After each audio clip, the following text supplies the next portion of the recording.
आप सबको पता है कि युवाओं के साथ कितना बुरा किया जा रहा है। वो अपनी मन की भड़ास कहां निकाले, उन सबकी मन की भड़ास मैं निकालूंगा आज अगर हम ये सोच रहे हैं कि जो एनटीपीसी आरआरबी के एग्जाम में 2.5 करोड़ बच्चों से फॉर्म भरवा के 500 रुपए फीस वसूल के बोलते हैं कि 400 रुपए बाद में वापस करेंगे, कितना बढ़िया धंधा चल रहा है, कमाल का तरीका है साहब का रेवेन्यू वसूलने का, और सरकार का इस पे कोई ध्यान नहीं है। आज 1.5 से 2 साल होने वाले हैं एनटीपीसी और आरआरबी में। एक बार ये कहते हैं हमें कोई एजेंसी नहीं मिल रही एग्जाम कराने के लिए, फिर आपने जब फॉर्म हमसे भराए थे, जब हमसे फीस वसूली थी, तो क्या सोच के वसूली थी? लेकिन हमारे देश की मीडिया इन सबको दिखाने का उसके पास कोई टाइम नहीं है। वो बस एक मुद्दा पकड़ लेंगे, उनको भी पता है सबको मजा आ रहा है, यही दिखाओ, चिल्ला रहे हैं बुरी तरीके से। एक एंकर आप मुझे बता दो कि तमीज का है, अंजना ओम कश्यप, श्वेता सिंह और ये फलाने भाई साहब रिपब्लिक टीवी वाले भाई साहब, क्या नाम है इनका, गोस्वामी जी, ये तो बुद्धि भ्रष्ट इनकी हो गई है। मैं सच बता रहा हूं, ये जितने बुरे कर्म कर रहे हैं, जितने लोगों की बद्दुआएं ले रहे हैं, आज से आप सबसे मैं गुजारिश करता हूं, आप सबके मां बापों से गुजारिश करता हूं कि इस मीडिया को बाइकआउट कर दो। आप सोचोगे कि क्यों, मैं आपको बता दूं, इसकी क्रेडिबिलिटी खत्म हो चुकी है। एक जमाना हुआ करता था जब मीडिया अगर कोई बात कहती थी तो सरकार की जवाबदेही बनती थी। आज मीडिया चिल्लाती रहे, मीडिया को कोई मतलब नहीं है, सरकार को कोई मतलब नहीं है। सरकार जरूरी नहीं समझती कि वो मीडिया के बात का जवाब दे, क्योंकि मीडिया बाइस हो चुकी है। मीडिया को न्यूट्रल होना चाहिए। आज देश के अंदर कोई पॉलिसी आती है तो मीडिया जनता से जाके सवाल पूछती है, जबकि उसको सरकार से पूछना चाहिए कि आप ये पॉलिसी लेके आए हो, इसको कैसे एग्जीक्यूट करोगे, कैसे लोगों तक फायदा पहुंचाओगे। वो जनता से सवाल कर रहे हैं उल्टा।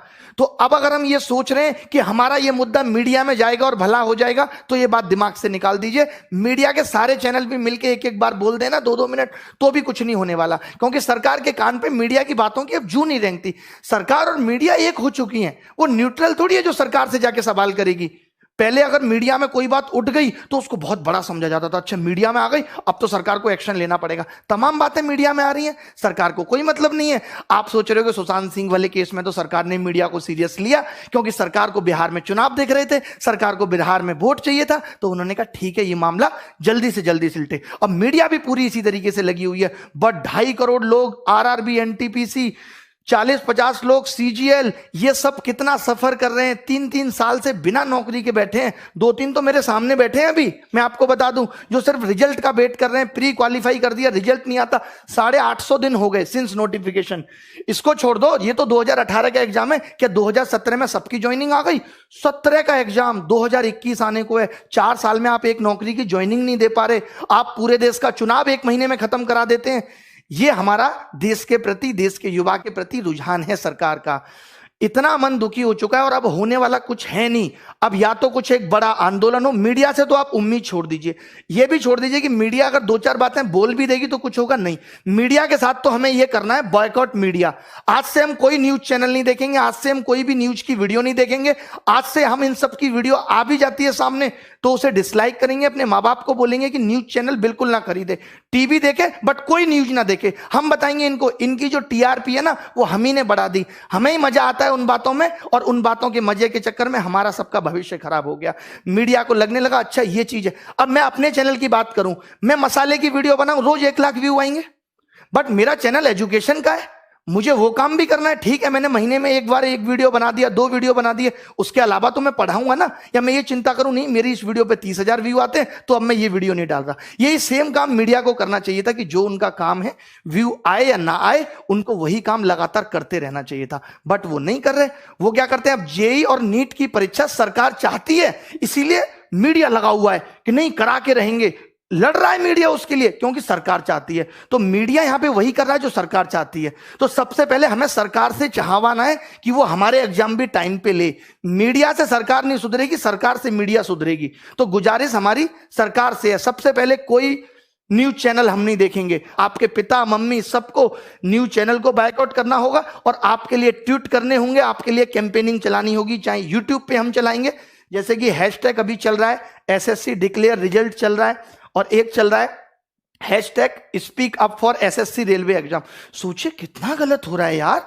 अब तो हद हो गई कि आप फॉर्म भरवा लेते हो 2.5 करोड़ लोगों से, उनका पैसा आप खा गए। आपसे ज्यादा वाहियात और गंदा आदमी कौन होगा? अब थोड़े दिन बाद रेलवे बिक जाएगी, किसी को कोई मतलब नहीं है, सब बच्चों का पैसा डूब गया। अरे मेहनत की कमाई है, खून पसीना बहा के कमाया एक एक रुपया। आप कमा के देखो, सरकार का एक आदमी कमा के देखे, फोकट की सैलरी मिल जाती है ना, जगह जगह से पसीना आ जाएगा, जगह जगह से। अभी तो आपको सैलरी भी मिल रही है साहब। मुझे तो ये समझ में नहीं आता, अगर ये समाज सेवा करते हैं नेता लोग तो इनको सैलरी किस बात की है, और जब ये सैलरी लेते हैं तो फिर इनको नौकर की तरह क्यों नहीं ट्रीट किया जाता? फिर ये राजा किस बात के हैं जब ये सैलरी ले रहे हैं देश से? तो बताइए आप। मोदी जी तमाम दिन से मन की बात कर रहे हैं, एक एक बात मैंने इनकी मन की सुनी है। भाई साहब, मन की बात में आज तक इन्होंने रोजगार पे बात की नहीं। अरे रोजगार को गोली मारो, जो रोजगार निकाल दे कम से कम उसे तो टाइम पे दो, या उसे भी टाइम पे नहीं दोगे, उसे भी आपने अपने रेवेन्यू का जरिया बना लिया। कौन टैक्स वसूलेगा आपके लिए? मोदी जी लगता है दूरगामी सिर्फ अपने लिए थे, देश के लिए नहीं है।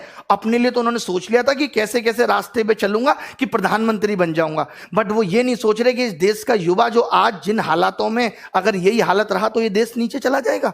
ये आपकी देशभक्ति है, ये आपका देश प्रेम है। और ये जो मीडिया वाले चिल्लाते हैं ओम कश्यप फलाना ढिमका कि हम बहुत बड़े देशभक्त हैं, ये देशभक्त हैं, इनको नहीं दिखता कि क्या हो रहा है इस देश के अंदर? युवा कैसे बड़े, कितने न्यूज चैनल को मैं कॉल करके बोलता हूं कि इस चैनल पे डिबेट करा लो, अरे नहीं इस पे नहीं कराएंगे, हम दिखाएंगे तुम्हें तुम्हारी औकात, तब तुम्हें पता चलेगा। एक बात बताओ, अभी सीबीआई का केस रिया हुआ तो एक एक दिन की अपडेट आ रही है नहीं आ रही? सुबह क्या हुआ, शाम को क्या हुआ, अभी रिया कहां है? जब ये 2017 वाला केस सीजीएल का सीबीआई में गया था तब तुम मीडिया वाले मर गए थे, तब तुम नहीं दिखा सकते थे। आज ये 2 बंदे पकड़े गए, इन्होंने नकल कराई थी, तुमने एक बार भी दिखाया वो केस, और केस डंप हो गया। जब मीडिया उस केस को दिखाएगी नहीं तो केस तो डंप हो ही जाएगा। तब आप नहीं बोले बीच में। और शिक्षा में भी माफिया बैठे हैं, इनको भी कोई मतलब नहीं पड़ता। सबको लगता है अपना पैसा कमा के बैठे, अरे क्या बच्चों के बारे में सोचना? अरे हमने नहीं कमाया पैसा, क्यों नहीं सोचेंगे? तुम्हारे घर की दाल रोटी बढ़िया चल रही है तो चलाते रहो। कम से कम जिन बच्चों से आपने पैसा कमाया, जिन बच्चों की वजह से आप अरबपति बने बैठे हो, उनके बारे में तो सोचो, नहीं तो एक दिन खत्म हो जाओगे। मैं बड़े बड़े चैनल वालों से भी कहता हूं, सिर्फ यूट्यूब चैनल की बात कर रहा हूं मैं, आज सारे यूट्यूब चैनल को कसम है कि इन सब चीजों पर वीडियो बनाए, और ये बच्चों को भी कसम है कि वो इन वीडियो को वायरल करेंगे, चाहे वो किसी भी चैनल की वीडियो हो। एक वीडियो तो ट्रेंडिंग 1 जानी ही चाहिए। आज देखिए न्यू एजुकेशन पॉलिसी आई, सीईटी आया, एक न्यूज चैनल वाले ने तमीज से डिस्कशन नहीं किया, तमीज से सरकार का इंटरव्यू नहीं लिया जितेंद्र सिंह का, कि आप बताओ इसको कैसे लागू करोगे। यार आप तो सिर्फ अंधकार में रख रहे हो। आपको लगता है हल्ला हो रहा है, चलो सीईटी फेंक दो, हल्ला हो रहा है, चलो ये फेंक दो, हल्ला हो रहा है, राम मंदिर घोषित कर दिया। सीईटी पे आपने कोई सवाल सरकार से नहीं पूछा। अरे देश में अगर कुछ हो रहा है, कोई योजना आ रही है, कोई नई चीज आ रही है, तो ये मीडिया की जिम्मेदारी है कि वो सरकार से जवाब मांगे और पूछे। यही काम मीडिया का होता था और वैल्यू भी होती थी मीडिया की। आज कोई वैल्यू नहीं है। मैं जरूरी नहीं समझता कि हमें न्यूज चैनल पे अपना मुद्दा लेके आना है, क्योंकि इनकी औकात नहीं रही है, बिल्कुल ही जीरो कौड़ी के लोग हो चुके हैं। सीधा सीधी सी बात है, पहुंचा देना इन तक भी ये वीडियो ताकि सुधर जाए, नहीं तो बुढ़ापे में कोई पानी देने वाला पैदा नहीं होगा इनको, जो ये कर्म कर रहे हैं, जो लोगों की बद्दुआएं ये ले रहे हैं। जीना दुश्वार कर दिया यार आपने। मैं अपनी जगह रख के जब ये देखता हूं कि एक बच्चा जिसने 3 साल से तैयारी की और सिलेक्शन नहीं हो तो उस पर क्या बीतती है। जैसे बच्चों से कहते हो एफर्ट लगाओ, एफर्ट लगाओ, 3-3 साल बच्चा तैयारी करता है, 10-10 हजार 20-20 हजार रुपए यहां फीस भरता है। आपको पता है कैसे गुजारा करता है? एक इस आस में माँ बाप सोचते हैं चलो हमारे बच्चे की नौकरी लग जाएगी। आपको नहीं पता कि शिक्षा का इस तरफ बढ़ना चाहिए था? चलिए माँ बाप किसी का पढ़ा लिखा नहीं है, कम से कम बच्चा तो सिलेक्ट होकर घर की जिंदगी को बदले। आप वैकेंसी कम निकाल रहे हो, हमने ये भी एक्सेप्ट कर लिया, बट अब आप जो निकाल रहे हो उसको भी टाइम पे नहीं दे रहे। एक तो मैं कम लोगों को खाना खिलाऊंगा, जितनों को खिलाऊंगा उनको भी टाइम पे नहीं दूंगा जब तक भूखे ना मर जाए। ये कौन सी बात हुई? ये सब निकला था इन्होंने आरआरबी के एग्जाम में, बस सिर्फ और सिर्फ नोटिफिकेशन डालते रहे। 2.5 करोड़ बच्चों ने फॉर्म भरा, जैसा मैंने आज सर्च किया गूगल में मुझे पता चला, और इन्होंने 500 रुपए फीस ली। बोले 400 वापस कर देंगे। अबे उधार ले रहे हो बच्चों से, शर्म नहीं आती तुम्हें? सरकार से मांगो ना कि 400 ले रहे हैं तुमसे वापस कर देंगे। बताओ, मुझे दोगे तुम 500 रुपए उधार, मैं भी दे दूंगा 6 महीने बाद। मजाक बना के रख दिया है। एसएससी के लिए बोलना है, एसएससी, रेलवे, एनटीपीसी, हमें ये इंतजार नहीं करना। ये अभी पता है क्या करेंगे? सीईटी का एक और नोटिफिकेशन डाल देंगे। अब तो ठीक कर रहे, अरे या तो आज से ठीक करो, या जब तक तुम्हारा ये सीईटी नहीं आता तब तक सारी चीजें ठीक करो। मेरी सब यूट्यूबर्स से गुजारिश है, जितने भी लोग हैं जिनके चाहे 1 लाख सब्सक्राइबर हैं, 2 लाख, सब इन टॉपिक्स पे वीडियो बनाओ। 5 दिन तक मेरी गुजारिश है, बच्चों से भी, सिर्फ आप सब कुछ छोड़ दो। एक बार तो लगना पड़ेगा, सब कुछ त्यागना पड़ेगा, कुछ पाना है तो कुछ खोना पड़ेगा।